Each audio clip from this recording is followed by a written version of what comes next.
കോഴിക്കോട് വടകരയിൽ കാരവാനിൽ 2 മൃതദേഹം കണ്ടെത്തിയ സംഭവത്തിൽ ഫോറൻസിക് വിരലടയാള വിദഗ്ധർ പരിശോധന നടത്തി. അസ്വാഭാവികമായി ഒന്നും കണ്ടെത്താൻ കഴിഞ്ഞിട്ടില്ല എന്നാണ് പോലീസ് പറയുന്നത്. കണ്ണൂർ ചെറുപുഴ സ്വദേശി ജോയലും മലപ്പുറം വണ്ടൂർ സ്വദേശി മനോജുമാണ് മരിച്ചത്. സംഭവത്തിൽ സാങ്കേതിക വിദഗ്ധർ പരിശോധന നടത്തും. ഇന്നലെ കാരവാൻ ബസ്സിൽ 2 പേർ മരണപ്പെട്ടായി കാണപ്പെടുകയും അത് ഇന്ന് രാവിലെ ഇൻക്വസ്റ്റ് നടപടികൾ നടന്നു വരികയാണ്. ഇൻക്വസ്റ്റ് നടപടിൻ്റെ ഭാഗമായിട്ട് പോലീസിന് scientific expert, finger print expert, dog squad എല്ലാവരും ഉണ്ട്. അതുപോലെ തന്നെ RTOൻ്റെ ടീമുണ്ട്. ബെൻസിൻ്റെ ടെക്നിക്കൽ ടീം ഇങ്ങോട്ട് വരുന്നുണ്ട്. അപ്പോൾ അതിൻ്റെ വ്യക്തമായ മരണകാരണം അറിയുന്നത് പോസ്റ്റ്മോർട്ടത്തിന് വേണ്ടി മെഡിക്കൽ കോളേജിലേക്കും. സമീർ സി മുഹമ്മദ് വിശദാംശങ്ങളുമായി. സമീർ, ഇപ്പോൾ ഇത് എന്താണ് മരണകാരണം എന്നുള്ളതിൽ ഇനിയും ഒരു സ്ഥിരീകരണമായിട്ടില്ല. പോലീസ് ഏറ്റവും ഒടുവിലായി പറയുന്നത് എന്താണ്?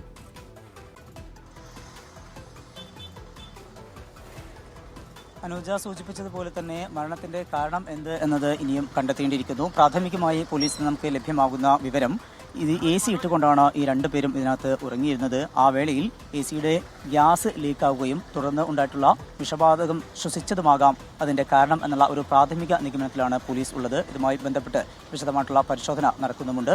അല്പസമയം മുമ്പ് ഫോറൻസിക് വിദഗ്ധരും അതുപോലെ തന്നെ വിരൽ അടയാള വിദഗ്ധരും ഇവിടെ എത്തിക്കൊണ്ട് വിശദമായിട്ടുള്ള പരിശോധന നടത്തി. തുടർന്ന് 2 മൃതദേഹങ്ങളും പുറത്തേക്കെടുത്തു.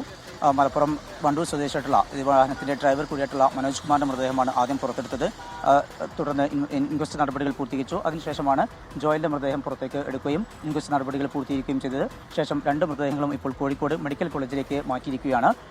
പോസ്റ്റ്മോർട്ടം റിപ്പോർട്ട് ലഭിക്കുന്ന മുറയ്ക്ക് മാത്രമായിരിക്കും മരണകാരണം എന്ത് എന്ന് സംബന്ധിച്ചുള്ള ഒരു വ്യക്തത വരികയുള്ളൂ.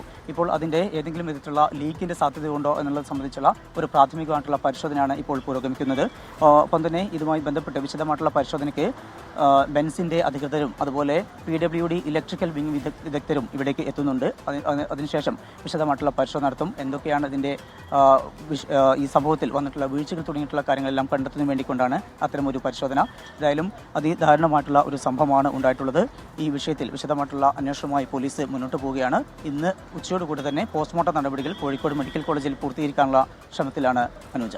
നിലവിൽ ഫോറൻസിക് വിരലടയാള വിദഗ്ധരുടെ പരിശോധന അത് കഴിഞ്ഞിട്ടുണ്ടല്ലേ?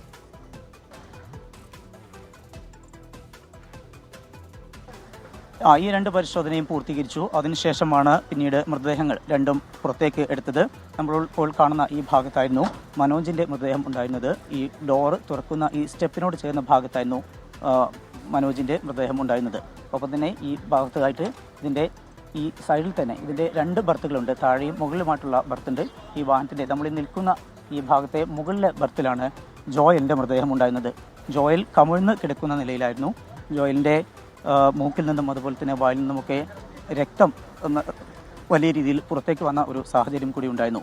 അത്തരം സാധ്യത കൂടി പരിഗണിച്ചുകൊണ്ടാണ് ഒരുപക്ഷെ ഇങ്ങനെ ഇതിൻ്റെ AC-യിൽ നിന്നുള്ള വിഷവാതകം ശ്വസിച്ചതാകാം മരണകാരണം എന്നുള്ള ആ ഒരു പ്രാഥമിക നിഗമനത്തിലേക്ക് പോലീസ് എത്തിയിട്ടുള്ളത്. ഏതായാലും ഇതുമായി ബന്ധപ്പെട്ടുള്ള വാഹനത്തിൻ്റെ പരിശോധന ഇപ്പോഴും തുടരുകയാണ്.